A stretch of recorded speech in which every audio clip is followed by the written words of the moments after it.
ഇല്ല, നമ്മുടെ ശരീരം അങ്ങനെ ആയതുകൊണ്ടാണല്ലോ അങ്ങനത്തെ ക്യാരക്ടേഴ്സ് വരുന്നത്. പിന്നെ അതുമല്ല, ഈ നമ്മൾ എന്ന് പറഞ്ഞ പടം, നൂലുണ്ടാന്ന് പറഞ്ഞ ആ ക്യാരക്ടർ ബേസിക്കലി ഭയങ്കര ഒരു ഹൈപ്പ് കിട്ടിയ ഒരു ക്യാരക്ടറാണ്. അപ്പോൾ അതിനുശേഷം വരുന്ന എന്നെ അപ്രോച്ച് ചെയ്തിട്ടുള്ള സിനിമകളെല്ലാതും അതിനെ ബേസ് ചെയ്തിട്ടുള്ള ക്യാരക്ടർ പോലെയാണ് വിളിച്ചിരുന്നത്. പക്ഷെ അതിൽ കിട്ടിയിരുന്നതിൽ നല്ല ക്യാരക്ടേഴ്സാണ് ഞാൻ ചെയ്തതും. ഇപ്പോൾ നമ്മളിപ്പോൾ ചക്രം നോക്കുകയാണെങ്കിൽ അല്ലെങ്കിൽ സ്വപ്നക്കൂട് നോക്കുകയാണെങ്കിൽ ചെയ്ത സിനിമകളൊക്കെ അങ്ങനത്തെ ഡിഫറെൻറ്റ് ക്യാരക്ടേഴ്സാണ് കിട്ടിയിരിക്കുന്നത്. ആ പേരിൽ അറിയപ്പെടുന്നതിൽ നിന്നൊരു ഭയങ്കര വീടായിട്ട് തോന്നുന്നുണ്ട്. പെട്ടെന്ന് എല്ലാവരും നൂലുണ്ടെന്ന് പറഞ്ഞതിലൊരു വീഡ് ഫാക്ടറായിട്ട് തോന്നുന്നുണ്ട് ഇപ്പോൾ. ഇല്ലല്ലോ, പക്ഷെ ഒരു ഭാഗ്യമല്ല അത്. നമ്മൾ ചെയ്ത വർക്ക് ഇത്രയ്ക്ക്, അതും ഒന്നാലോചിക്കും 20 വർഷമായി ഇപ്പോഴും നൂലുണ്ടാന്ന് പറഞ്ഞ ക്യാരക്ടർ. അല്ലെങ്കിൽ ഇപ്പോൾ ഞാൻ താപ്പാനയിലത്തെ ചേട്ടത്തി സാബു പലപ്പോഴും പോകുമ്പോൾ അങ്ങനെ വിളിക്കും, ബാലുവാസു എന്ന് വിളിക്കും. അപ്പോൾ ക്യാരക്ടേഴ്സ് ഇത്രയ്ക്ക് ഫേമസ് ആകുമ്പോൾ ഒരു രസമല്ല, നമ്മൾ ചെയ്ത വർക്ക് ഫേമസ് ആവില്ലേ? അല്ല, ഇല്ലല്ലേ, എന്നെ ആരും വിളിച്ചിട്ടൊന്നുമില്ല. എന്നെ അങ്ങനെ ആരും വിളിച്ചിട്ടൊന്നും എന്തുകൊണ്ട് അഭിനയിക്കണമെന്നും ചോദിച്ചിട്ടൊന്നുമില്ല. പക്ഷേ ഞാൻ അറിഞ്ഞു ഇങ്ങനെ കുറച്ച് ആർട്ടിസ്റ്റുകൾ വിളിച്ചു അഭിനയിക്കാൻ പാടില്ല എന്ന് അങ്ങനെ എന്തൊക്കെ അറിഞ്ഞു. പക്ഷെ അതിൻ്റെ സത്യാവസ്ഥ എന്താണെന്ന് എനിക്കറിയിട്ട് അറിയില്ല.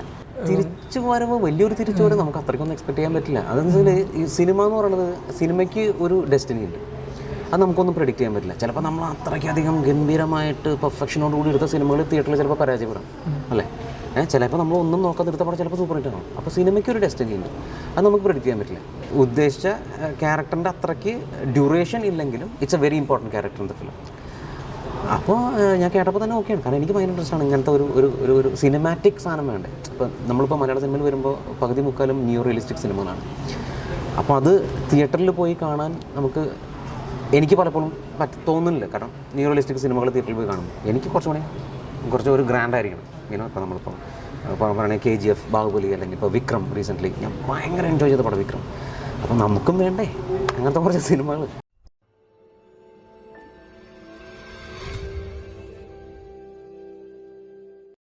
സൈമൺ ഡാനിയൽസ് എന്ന സിനിമയിലൂടെ മലയാളത്തിലേക്കൊരു മൂന്നാം വരവ് നടത്തുന്ന വിജീഷേണ്ണാണ് നമ്മുടെ ഇന്നത്തെ അതിഥി.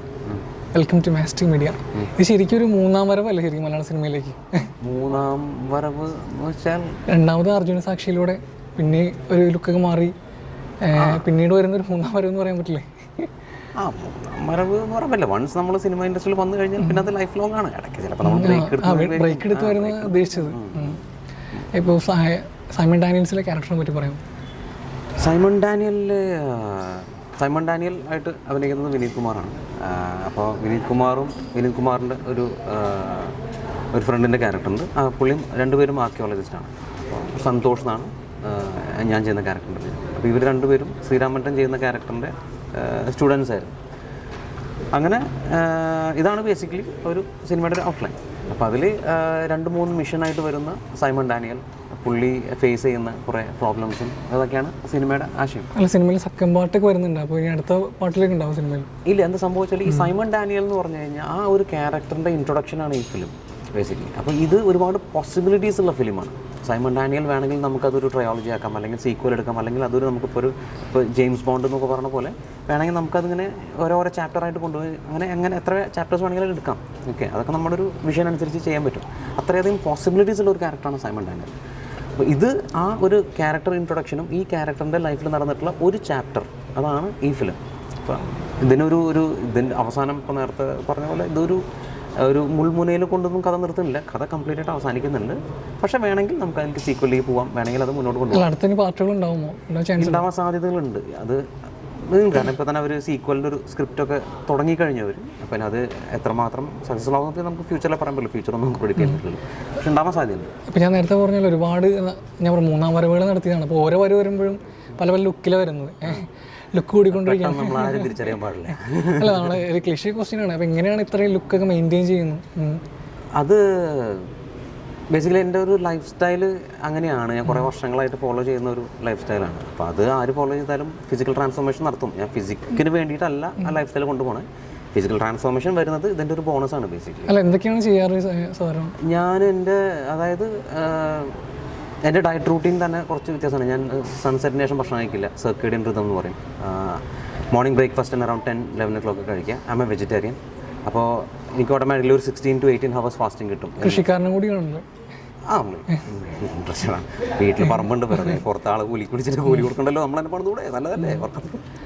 പിന്നെ ഇത്ര നാളെ ഒരു 7 വർഷത്തോളം ഗ്യാപ്പ് എടുത്തില്ലേ? എവിടെയായിരുന്നു ഇത്ര നാളും? ഞാൻ ഖത്തറിലായിരുന്നു. 2012 കുറച്ചധികം സിനിമകൾ ചെയ്തു. 13 ആയപ്പോൾ ഒന്ന് മാറണമെന്ന് എനിക്ക് തോന്നി. കുറേ റീസൺസ് ഉണ്ട്.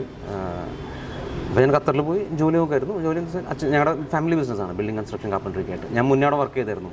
സിനിമകൾ വരുമ്പോൾ നാട്ടിൽ വന്നിട്ട് സിനിമകൾ ചെയ്തിട്ട് പോകില്ലായിരുന്നു പതിവ്. തൽക്കാലം ഒരു ഞാനൊരു 3-4 വർഷം ബ്രേക്ക് എടുക്കാം എന്ന് വിചാരിച്ചിട്ടാണ് പോയത്. പക്ഷേ അത് കുറച്ച് നീണ്ടു. ഒരു 5-8 വർഷം കഴിഞ്ഞപ്പോൾ എനിക്കൊരു റിയലൈസേഷൻ വന്നു, വീണ്ടും സിനിമകൾ ചെയ്യാം. അപ്പോൾ വീണ്ടും വന്നു, വീണ്ടും തുടങ്ങി. പക്ഷേ നമ്മൾ ഉദ്ദേശിക്കുന്ന സമയത്തൊക്കെ വരുമ്പോൾ നമുക്ക് ഓഫേഴ്സ് ഉണ്ട്, നമുക്ക് സിനിമ ഓഫേഴ്സ് തരാൻ സുഹൃത്തുക്കളുണ്ട് ഇൻഡസ്ട്രിയിൽ. അതിന് വലിയൊരു ഭാഗ്യമല്ലേ. ശരിക്കും ഇപ്പോൾ വണ്ണുണ്ടായിരുന്ന സമയത്ത് ഏറ്റവും കൂടുതൽ കോമഡിയുള്ള റോളുകൾ ചെയ്തിരുന്നു. ശരിക്കും ഒരു എന്താ പറയുക, അതൊരു ഈ ബോഡി ഷെയ്മിങ് ജോക്സിനെ പറ്റി എന്താണ് പറയാനുള്ളത്? ഇല്ല, നമ്മുടെ ശരീരം അങ്ങനെ ആയതുകൊണ്ടാണല്ലോ അങ്ങനത്തെ ക്യാരക്ടേഴ്സ് വരുന്നത്. പിന്നെ അതുമല്ല, ഈ നമ്മൾ എന്ന് പറഞ്ഞ പടം, നൂലുണ്ടാന്ന് പറഞ്ഞ ആ ക്യാരക്ടർ ബേസിക്കലി ഭയങ്കര ഒരു ഹൈപ്പ് കിട്ടിയ ഒരു ക്യാരക്ടറാണ്. അപ്പോൾ അതിനുശേഷം വരുന്ന എന്നെ അപ്രോച്ച് ചെയ്തിട്ടുള്ള സിനിമകളെല്ലാതും അതിനെ ബേസ് ചെയ്തിട്ടുള്ള ക്യാരക്ടർ പോലെയാണ് വിളിച്ചിരുന്നത്. പക്ഷെ അതിൽ കിട്ടിയിരുന്നതിൽ നല്ല ക്യാരക്ടേഴ്സാണ് ഞാൻ ചെയ്തതും. നമ്മളിപ്പോൾ ചക്രം നോക്കുകയാണെങ്കിൽ അല്ലെങ്കിൽ സ്വപ്നക്കൂട് നോക്കുകയാണെങ്കിൽ ചെയ്ത സിനിമകളൊക്കെ അങ്ങനത്തെ ഡിഫറെൻറ്റ് ക്യാരക്ടേഴ്സ് കിട്ടിയിരിക്കുന്നത്. ശരിക്കും ഏറ്റവും മാറിയപ്പോൾ അവസരങ്ങൾ കുറഞ്ഞു പോകുന്നുണ്ട്. അതുപോലുള്ള ഫണ്ണി ക്യാരക്ടേഴ്സ് കുറച്ച് കുറഞ്ഞിട്ടുണ്ട്. ഞാൻ കുറഞ്ഞിട്ട് ചെയ്തത് ക്ലാസ്മേറ്റ്സ് ആണ്. അത് ലാലേട്ടൻ്റെ സമയമാണ്. കാരണം ലാലേട്ടൻ എന്നെ അതിൽ കാസ്റ്റ് ചെയ്തത്, ലാലേട്ടൻ കാസ്റ്റ് ചെയ്ത് തടിച്ചിട്ടുള്ള ക്യാരക്ടർ വെച്ചിട്ട് കാസ്റ്റ് ചെയ്തു. പക്ഷേ എന്നെ കാണുമ്പോൾ മെരിഞ്ഞിട്ടാണ്. പക്ഷേ പുള്ളി ഭാഗ്യത്തിന് തന്നെ സിനിമയൊന്നും മാറ്റിയില്ല, സിനിമയിൽ വെച്ചു. ഭാഗ്യം. ആരാണ് ആദ്യമായിട്ട് ഈ നൂലുണ്ടാന്ന് വിളിച്ചത്? നൂലുണ്ട എന്ന് പറയുന്നത് കലവൂർ ചേട്ടൻ്റെ ഒരു സുഹൃത്തുണ്ട്, ശ്രീകുമാർ. ഇപ്പോൾ ഈ ആ ഫിലിമിലൊക്കെ അഭിനയിച്ചിട്ടുണ്ട് ശ്രീകുമാർ. പുള്ളിയുടെ ഒരു ഫ്രണ്ടിനെ വിളിപ്പേരായിരുന്നു ഈ നൂലുണ്ട എന്ന് പറഞ്ഞിട്ട്. അപ്പോൾ ഇതിലൊരു ക്യാരക്ടർ വന്നപ്പോൾ ഒരു വിളിപ്പേര് വേണം. അപ്പോൾ അങ്ങനെ ആ പേരെടുത്തിൽ കിട്ടുകയാണ് ബേസിക്കലി. ആ പേരിൽ അറിയപ്പെടുന്നതിൽ നിന്നൊരു ഭയങ്കര വീടായിട്ട് തോന്നുന്നുണ്ട്. പെട്ടെന്ന് എല്ലാവരും നൂലുണ്ട എന്ന് പറഞ്ഞതിലൊരു വീഡ് ഫാക്ടറായിട്ട് തോന്നുന്നുണ്ട് ഇപ്പോൾ. ഇല്ലല്ലോ, പക്ഷെ ഒരു ഭാഗ്യമല്ല അത്. നമ്മൾ ചെയ്ത വർക്ക് ഇത്രയ്ക്ക്, അതും ഒന്നാലോചിക്കും 20 വർഷമായി. ഇപ്പോഴും നൂലുണ്ടാന്ന് പറഞ്ഞ ക്യാരക്ടർ, അല്ലെങ്കിൽ ഇപ്പോൾ ഞാൻ താപ്പാനയിലത്തെ ചേട്ടത്തി സാബു, പലപ്പോഴും പോകുമ്പോൾ അങ്ങനെ വിളിക്കും, വാലുവാസു എന്ന് വിളിക്കും. അപ്പോൾ ക്യാരക്ടേഴ്സ് ഇത്രയ്ക്ക് ഫേമസ് ആകുമ്പോൾ ഒരു രസമല്ല, നമ്മൾ ചെയ്ത വർക്ക് ഫേമസ് ആവില്ലേ? അതല്ലേ? അല്ല, ഇനി അതേപോലത്തെ ഫണ്ണി ക്യാരക്ടേഴ്സ് ചെയ്യണമെന്ന് തോന്നുന്നുണ്ടോ? ഞാനിപ്പോൾ ഒമർ ലുലുവിൻ്റെ ഒരു നല്ല സമയം എന്ന് പറഞ്ഞ പടം ചെയ്തു. അത് ഫുൾ ഫണ്ണാണ്, ഫുൾ കോമഡിയാണ്. പോലത്തെ ഒരു ക്യാരക്ടർ. അല്ല, അതിലൊരു ഭയങ്കര മിസ്റ്റീരിയസ് റോളാണെന്ന് പ്രസ് മീറ്റിൽ കണ്ടിരുന്നു. മിസ്റ്റീരിയസ് പേരൊന്നും പറയാൻ വെളിപ്പെടുത്താൻ കഴിയാത്തൊരു. ഇല്ല, പേരൊക്കെ പറയാം. അതിൽ മനാഫ് എന്നാണ് ക്യാരക്ടറിന്റെ പേര്. പക്ഷെ അത് ഭയങ്കര ഫൺ ക്യാരക്ടറാണ്. ഇപ്പോൾ അന്ന് പ്രസ് മീറ്റിൽ അമറുൽ പറയണ്ടായിരുന്നു, ഇപ്പോൾ ഡയറക്ടേഴ്സിനാണ് ഏറ്റവും കൂടുതൽ വർക്ക് ചെയ്യുന്ന ഡയറക്ടേഴ്സാണ്, പക്ഷേ ഡയറക്ടേഴ്സിന് അത്രത്തോളം വേതനം കിട്ടുന്നില്ല. അപ്പോൾ അതിനെപ്പറ്റി എന്താണ് പറയാനുള്ളത്? അത് റെമ്യൂണറേഷനൊക്കെ നമ്മൾ അവരുടെ മാർക്കറ്റ് വാല്യൂവും അവരുടെ വർക്കിൻ്റെ ലോഡൊക്കെ അനുസരിച്ചിട്ടായിരിക്കില്ല റെമ്യൂണറേഷൻ പറയാൻ. അപ്പോൾ അതിനെക്കുറിച്ച് ഞാൻ കമൻറ്റ് ചെയ്യണത് അത്രയ്ക്ക് ശരിയാണെന്ന് എനിക്കറിയാം, അറിയില്ല. പേഴ്സണലി ഇപ്പോൾ നല്ല വാല്യൂ ഉള്ള ഡയറക്ടർ ആണെങ്കിൽ ഒബ്വിയസ്ലി നമ്മൾ പേ ചെയ്യണ്ടേ? കാരണം അവരുടെ വർക്ക് കാരണമാണല്ലോ അവർക്ക് അത്രയും വാല്യൂ വരുന്നത്, അല്ലേ? അപ്പോൾ അങ്ങനെ പേ ചെയ്യണം. അതേപോലെ ആർട്ടിസ്റ്റുകൾ ഇപ്പോൾ ഒരു ഫിലിം കാണാൻ വരുന്നത് ഡയറക്ടറിൻ്റെ പേരുണ്ടായിരിക്കാം, പ്ലസ് അതിലുള്ള ആർട്ടിസ്റ്റ് വാല്യൂ അനുസരിച്ചിട്ടായിരിക്കാം. അപ്പോൾ ആ ആർട്ടിസ്റ്റിനും പേ ചെയ്യണ്ടേ? കാരണം ആ ആർട്ടിസ്റ്റിൻ്റെ വാല്യൂ കൊണ്ടാണല്ലോ ഓഡിയൻസ് വരുന്നത്. അപ്പോൾ ആ ആർട്ടിസ്റ്റിനും പേ ചെയ്യണം. അപ്പോൾ അത് ഒമർ പറഞ്ഞത് കാര്യമാണ്. കാരണം ഏറ്റവും കൂടുതൽ വർക്കുള്ളത് ഡയറക്ടറാണ്. കാരണം വെച്ചാൽ സിനിമ പൊട്ടിക്കഴിഞ്ഞാൽ അത് ഡയറക്ടറിൻ്റെ കുറ്റാണെന്നാണ് പലപ്പോഴും പറയാം, അല്ലേ? കാരണം director is the captain of the ship, അല്ലേ? അപ്പോൾ പുള്ളിയുടെ ഇൻസ്ട്രക്ഷൻസ് ആണ് എല്ലാതും. സിനിമ എന്തെങ്കിലും ഒരു പാളിച്ച് വന്നു കഴിഞ്ഞാൽ അത് ഡയറക്ടറുടെ ഭാഗത്താണ്. അപ്പോൾ അത്രയ്ക്കധികം സ്ട്രെസ് എടുക്കുമ്പോൾ അതിനനുസരിച്ച് ഒരു പേയ്മെൻറ്റ് കൊടുക്കണ്ടേ? അപ്പോൾ അന്ന് പ്രസ് മീറ്റിൽ വേറെ കാര്യം ഒമർക്ക് ചോദിച്ചിട്ടുണ്ടായിരുന്നു. ഇപ്പോൾ ഒമർ ലുലു എന്ന് പറഞ്ഞ ആളുടെ സിനിമയിൽ അഭിനയിക്കുമ്പോൾ പല സ്ഥലത്തുനിന്നും ഒമറിൻ്റെ സിനിമയിലാണ് അഭിനയിക്കുന്നത്, അല്ലെങ്കിൽ അഭിനയിക്കേണ്ട കാര്യമുണ്ടെന്ന് വെച്ചിട്ട് കളിയാക്കുന്ന രീതിയിൽ പലരും പല ആർട്ടിസ്റ്റുകളെ സംസാരിച്ചു പറഞ്ഞിട്ടുണ്ടായിരുന്നു. അപ്പോൾ അങ്ങനെ എന്തെങ്കിലും അനുഭവങ്ങൾ ഉണ്ടായിരുന്നു? ഇല്ല, എന്നെ ആരും വിളിച്ചിട്ടൊന്നുമില്ല. എന്നെ അങ്ങനെ ആരും വിളിച്ചിട്ടൊന്നും എന്തുകൊണ്ട് അഭിനയിക്കണമെന്ന് ചോദിച്ചിട്ടൊന്നുമില്ല. പക്ഷേ ഞാൻ അറിഞ്ഞു ഇങ്ങനെ കുറച്ച് ആർട്ടിസ്റ്റുകൾ വിളിച്ചു അഭിനയിക്കാൻ പാടില്ല എന്ന് അങ്ങനെ എന്തൊക്കെ അറിഞ്ഞു. പക്ഷെ അതിൻ്റെ സത്യാവസ്ഥ എന്താണെന്ന് എനിക്കറിയിട്ട് അറിയില്ല. പക്ഷേ ഒമർ എന്നെ അപ്രോച്ച് ചെയ്തു. ഒമർജി എന്നോട് ഇങ്ങനെ സബ്ജക്റ്റ് പറഞ്ഞു. എനിക്ക് ഭയങ്കര ഇഷ്ടമായി സബ്ജക്റ്റ്. അപ്പോൾ ഞാൻ പുള്ളിയുടെ ഹാപ്പി വെഡ്ഡിംഗ് എന്ന് പറഞ്ഞ സിനിമ ഉണ്ടായിരുന്നു. എനിക്ക് ഭയങ്കര ഇഷ്ടപ്പെട്ട പടം.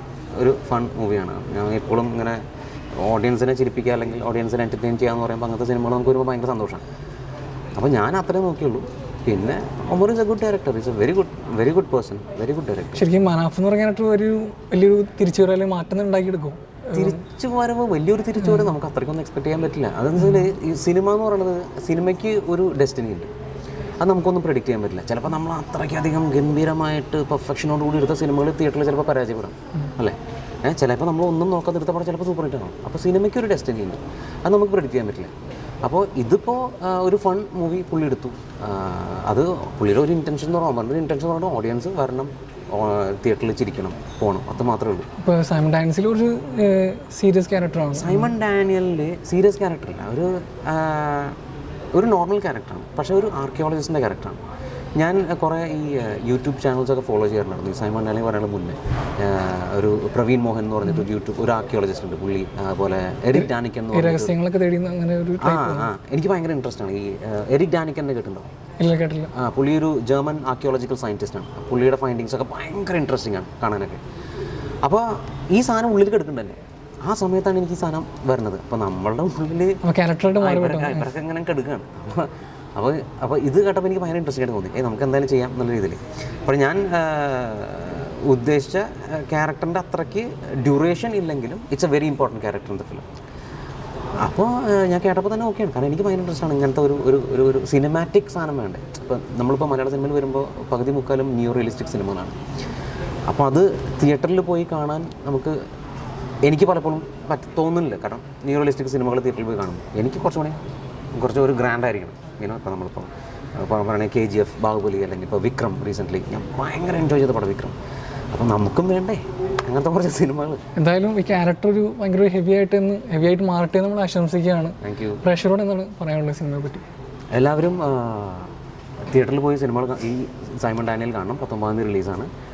ഫാമിലിയായിട്ട് തന്നെ പോകണം. ഫാമിലിയായിട്ട് എൻജോയ് ചെയ്യാൻ പറ്റുന്ന ഒരു സിനിമയാണ്. ശരിക്കും ഒരു ബെഡ് ടൈം സ്റ്റോറിയൊക്കെ പറയുന്ന പോലെ ആ ഒരു കൗതുകം ഉള്ളൊരു സിനിമ തന്നെയാണ്. ശരിക്കും നല്ലൊരു കഥ നിങ്ങൾക്ക് ആസ്വദിക്കാൻ പറ്റും. ഞാൻ ഓവർ എക്സ്പെക്റ്റേഷൻസ് ഒന്നും തരുന്നില്ല. എന്തായാലും തിയേറ്ററിൽ പോയി കാണണം. ഇഷ്ടപ്പെട്ടാൽ സപ്പോർട്ട് ചെയ്യണം. Thank you.